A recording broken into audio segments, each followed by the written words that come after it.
All right, let's get going. 25.10, and we're creating some functions.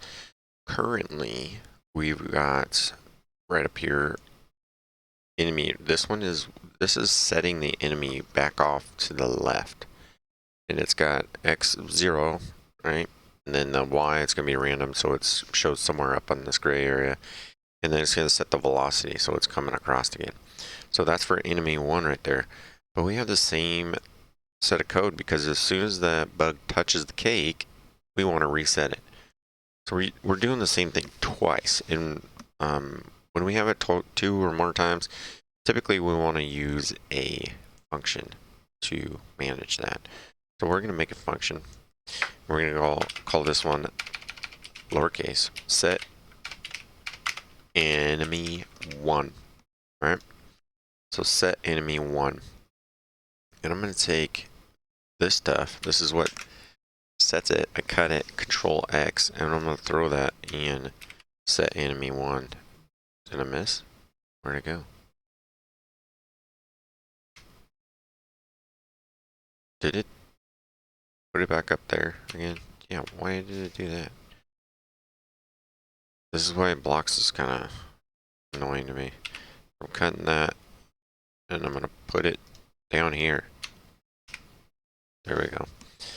So it's saying we made it, but we have not used it yet. So instead of right under here, when we start the program, we want to start using that function right there, right? So at the beginning, we're going to use our function set enemy one. Okay, and then we're also going to use that. I'm going to take it, copy it inside of our program here. We're going to post up. So set enemy one, not inside the program, my bad. Right here, this is where we're setting enemy one. Okay, and then we won't need any of that. Let's go and garbage it. Reset run. So the enemy got set, it started, and then enemy one is getting set each time. So we need to do the same thing for enemy dose. So I'm gonna, while I'm here, I'm gonna cut this, then bring that function in, and we're going to call it set enemy dose, right?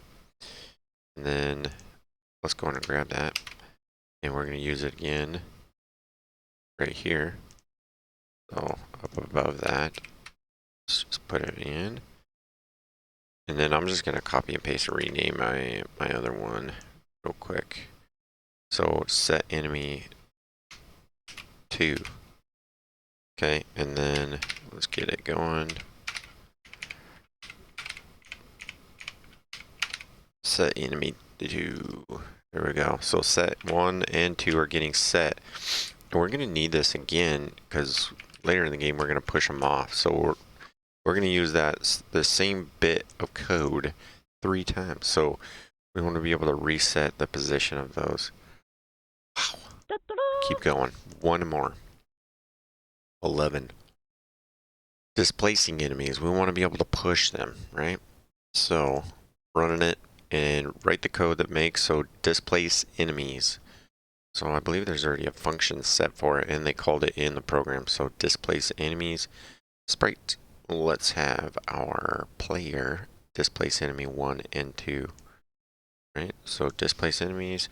Player is going to displace enemy 1.